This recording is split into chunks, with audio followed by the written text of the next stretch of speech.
Hi, in this video I'm gonna show you how to turn on or off Google two-step authentication.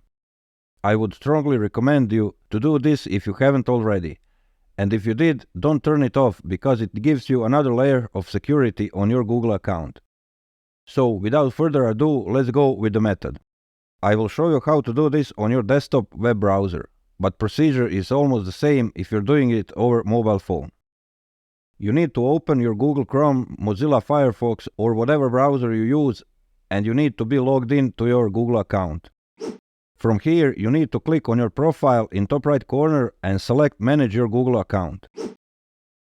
On the left side, click on Security, and here you will see two-step verification option. Click on it and you will need to confirm your identity by entering your password. Click down here on Get Started.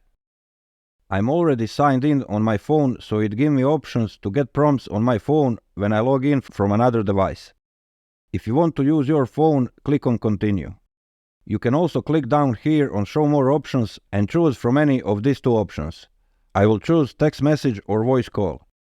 Here you will enter your mobile phone number and choose do you want to phone call or text message. I will choose text message. And then click Next. You will almost immediately receive text message with verification code, so enter that code here and click Next. Now that you verified your phone number, click here to turn on two-step verification. And you are all done.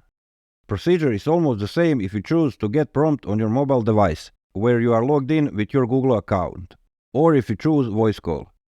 Like I said, this all can be done over your mobile phone web browser. All steps are almost the same. If you by any case want to turn it off, you will just click here on Turn Off and confirm your choice.